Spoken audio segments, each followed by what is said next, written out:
সম্প্রতি ইন্দোনেশিয়ায় ভাইরাল ভিডিওটি দেখেনি এমন মানুষের সংখ্যা খুবই কম। যারা দেখেনি তারা এবং যারা দেখেছেন বুঝতে পারেননি তাদের জন্য আজকের এই ভিডিওটি। সেই ভিডিওটির আসল রহস্য আজকে জানানো হবে। অনেক ঘাটাঘাটি করার পর জানা গেল সেই ঘটনাটি কোথায় ঘটেছিল এবং কেন ঘটানো হয়েছিল। সম্প্রতি ইন্দোনেশিয়ায় সেই ঘটনাটি ঘটানো হয়েছিল। তো চলুন জেনে নেওয়া যাক কি ঘটেছিল। ইন্দোনেশিয়ার সেই ভাইরাল ঘটনাটি দেখা যায় দুটি মানুষ, একটি ছেলে এবং একটি মেয়ে। তারা একটি গাড়ির মধ্যে অবৈধ সম্পর্কে লিপ্ত হয়। পুরোটা খুলে বলা যাবে না, আপনারা তো বুঝতেই পারছেন। একটা ছেলে একটা মেয়ে গাড়ির ভিতরে অশ্লীল কাজে লিপ্ত হয় এবং তাদের কাজ যখন শেষ হয় সে সময় তারা বুঝতে পারে তারা আটকে গেছে, উঠতে চেয়েও উঠতে পারছে না এবং তারা দাঁড়াতেও পারছে না। তাদের দুটো শরীর এক হয়ে গেছে এবং তারা কিছুতেই আলাদা হতে পারছে না। কোনো এক অলৌকিক শক্তির কারণে তাদের শরীর এক হয়ে গেছে। তারা ছাড়াতে চাইলেও সেখানে তারা ছাড়াতে পারছে না। পরবর্তীতে তারা তাদের বন্ধুদের কাছে ফোন করে এবং সেখানকার আশেপাশের লোকজনের ভিতর জানাজানি হয়ে যায়। এর মতো অবস্থায় তাদের দুজনকে বাড়িতে নিয়ে আসে। তারা বিভিন্নভাবে চেষ্টা করে কিন্তু কোনো রকম ভাবেই তাদেরকে আলাদা করতে পারে না। এই অবস্থায় তারা মনে করে এটা কোনো অলৌকিক ঘটনা, কোনো কালো জাদুর প্রভাব হতে পারে। তাই তারা রোজাকে ডেকে নিয়ে আসে এবং বিভিন্ন হুজুরকেও ডেকে নিয়ে আসে।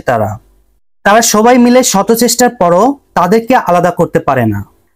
এক পর্যায়ে তাদের হসপিটালে নিয়ে যাওয়া হয় এবং সেখানকার কর্তব্যরত ডাক্তার তাদেরকে মৃত ঘোষণা করেন। তারা দুজনেই দুনিয়া ছেড়ে চলে গিয়েছে। এরকম একটা ভিডিও পুরো সোশ্যাল মিডিয়াকে তোলপাড় করে ফেলেছে। আসল ঘটনা কি চলুন তাহলে আমরা জেনে নিই। এই ঘটনাটা পুরোটাই ছিল একটা সাজানো একটা নাটকের ক্লিপ মাত্র। আর ডাক্তার বলেছিল তারা নাকি করোনার কারণে মৃত্যুবরণ করেছে। ইন্দোনেশিয়ায় বিভিন্ন সময় বিভিন্ন ধরনের সমস্যার সৃষ্টি হয়, বিভিন্ন রকম খারাপ কাজে মানুষ লিপ্ত হয়ে যায়। আর সেই সচেতনতার জন্য সেখানে তারা একটা নাটক সাজায় এবং তারা একটা নাটক তৈরি করে এতটা রিয়েলিস্টিক ভাবে যে মানুষ দেখে কখনো কল্পনাও করেনি এইটা একটা নাটকের ক্লিপ হবে।